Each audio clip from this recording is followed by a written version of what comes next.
उत्तर प्रदेश के बलरामपुर शहर का रहने वाला 44 वर्षीय मदन कुमार आर्या और उसकी पत्नी 40 वर्षीय विनीता आर्या, जो दोनों ही सरकारी नौकरी में थे, मोटी रकम भी कमा रहे थे और घर में किसी भी चीज़ की कोई कमी नहीं थी। मदन के नाना सुखदेव प्रसाद, जो कि इलाके के 2 बार के विधायक भी रह चुके हैं, सब कुछ ठीक चल रहा था। लेकिन इसी बीच मदन के परिवार पे एक दिन दुखों का पहाड़ टूट पड़ता है, क्योंकि मदन की पत्नी विनीता की बड़ी बेरहमी तरीके से हत्या कर दी जाती है। इसमें सबसे ज़्यादा चौंकाने वाली बात यह नज़र आती है कि विनीता की डेड बॉडी उसके घर से लगभग 40 किलोमीटर दूर दूसरे ज़िले से पुलिस को बरामद होती है। इसमें उससे भी ज़्यादा चौंकाने वाली बात यह नज़र आती है कि पुलिस जब इस केस की जांच पड़ताल करते हुए अपराधी को गिरफ्तार करके थाने में लेकर आती है और ख़ास करके लोग जब उसे देखते हैं तो देखने के बाद एकदम से हैरान रह जाते हैं। वाकई में दोस्तों, आज की जो कहानी है आपको भी सोचने और समझने पर मजबूर कर देने वाली है। नमस्कार, आदाब। में असल ये कहानी है मदन कुमार आर्या की, जो उत्तर प्रदेश बलरामपुर शहर के अंतर्गत सिविल लाइंस मोहल्ले में रहता है। मदन के परिवार में उसकी पत्नी 40 वर्षीय विनीता के अलावा टोटल 2 बच्चे हैं, जिसमें एक बेटी है और एक बेटा है। बेटी की शादी कर चुका है और बेटे का नाम है मन्नू। मन्नू जिसकी उम्र है लगभग 15 साल के आसपास, जो अपने ही इलाके के एक प्राइवेट स्कूल में पढ़ाई करता है। दरअसल मदन जो गोंडा जिले में बिजली विभाग में बाबू के पद पर नौकरी करता है और वहीं पर रह करके अपनी ड्यूटी भी करता है। इधर मदन की पत्नी विनीता, जो कि अपने ही इलाके के एक सरकारी स्कूल में टीचर है। सब कुछ ठीक चल रहा है। बात कर रहा हूँ मैं 1 अप्रैल 2025 की शाम के करीब 5 बजे के आसपास। दरअसल विनीता जब अपने घर से निकलती है तो अपने पति से बोल करके जाती है कि मैं मार्केट सब्जी लाने के लिए जा रही हूँ, 1 घंटे में वापस आ जाऊंगी। लेकिन जब 3 घंटे का समय गुजर जाता है, आखिरकार रात्रि के करीब 8 बजे के आसपास मदन जब अपनी पत्नी विनीता के नंबर पे कॉल करता है तो अब विनीता का नंबर स्विच ऑफ बताने लगता है।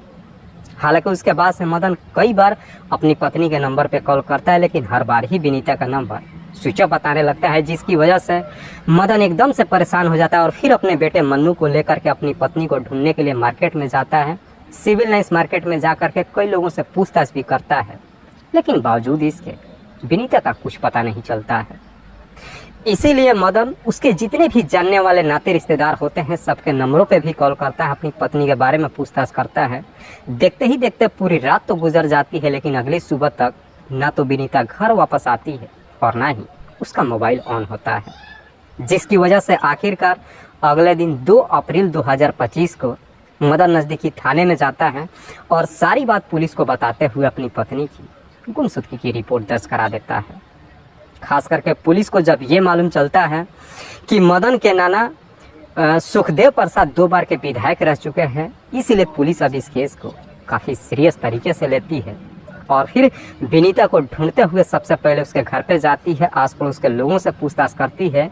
लेकिन पुलिस को जब कुछ हासिल नहीं होता है तो आखिरकार पुलिस इसी सिविल लाइंस मार्केट में जाती है और जाकर के आसपास में लगे हुए तमाम सीसीटीवी कैमरों को खंगालना शुरू कर देती है और आखिरकार एक सीसीटीवी में विनीता नज़र आती है।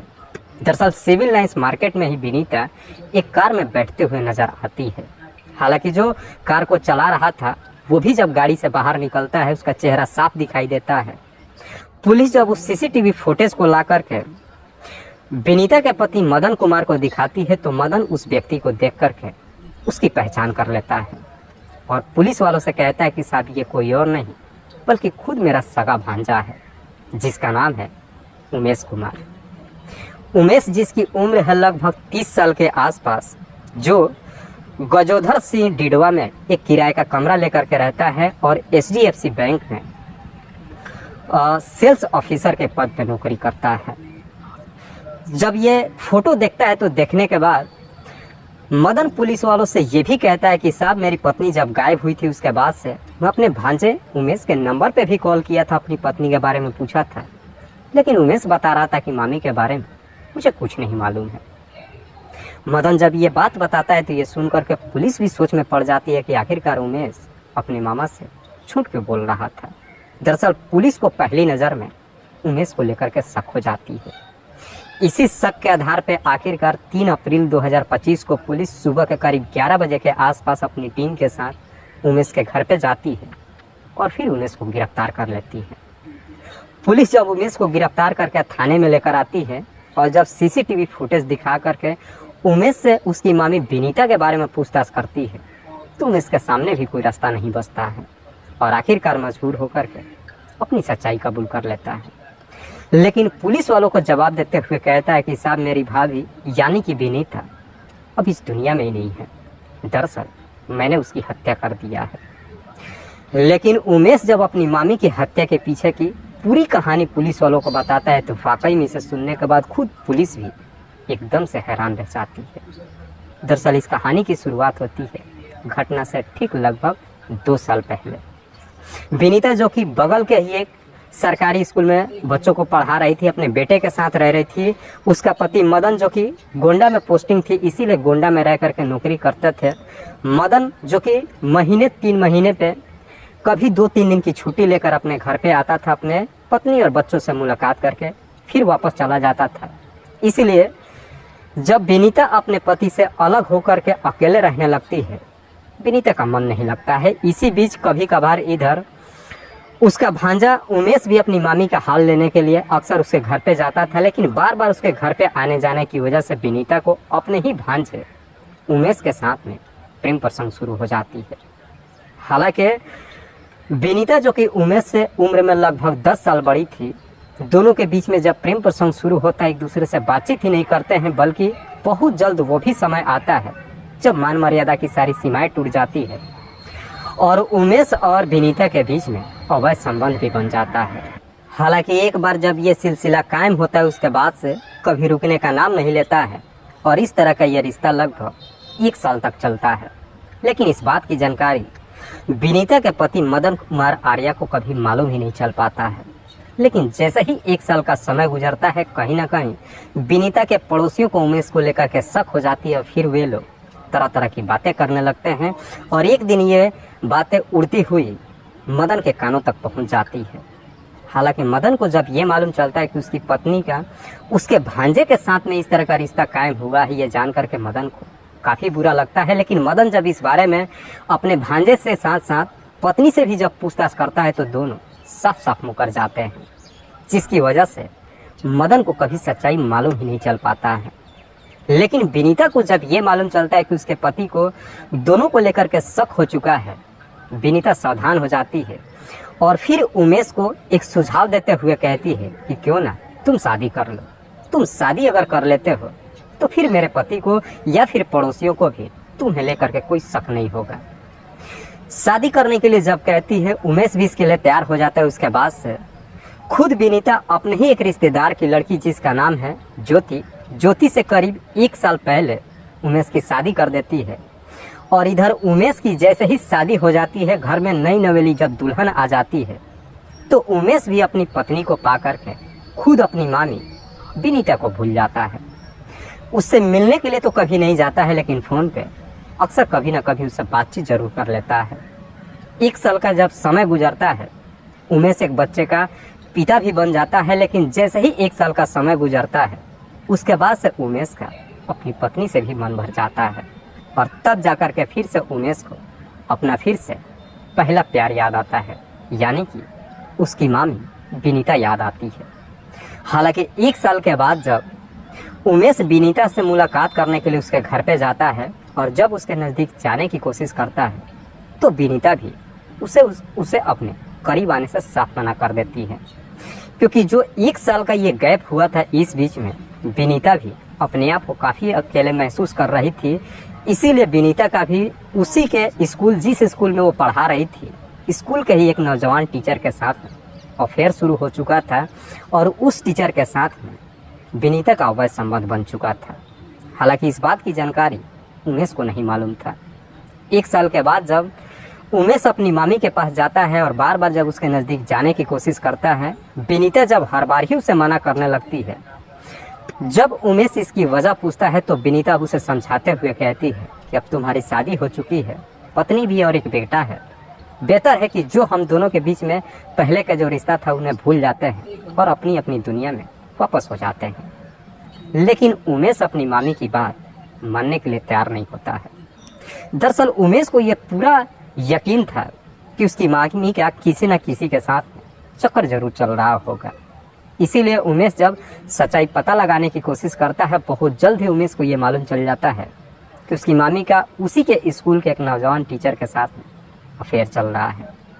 हालांकि उमेश को जब ये सच्चाई मालूम चलता है इस बारे में, जब अपनी मामी से पूछताछ करता है, तो विनीता भी इसे इकरार करने से साफ मना कर देती है और कहती है कि तुम्हें मेरी ज़िंदगी में दखल देने की कोई ज़रूरत नहीं है। ना तो तुम्हें अब मैं जानती हूँ और ना ही पहचानती है, और हम दोनों के बीच में जो भी पहले रिश्ता था मैं खुद ही उसे सब कुछ भूल चुकी हूँ। बेहतर है कि तुम्हें भूल जाओ और अपनी दुनिया में वापस हो जाओ। लेकिन उमेश इसके लिए तैयार नहीं होता है।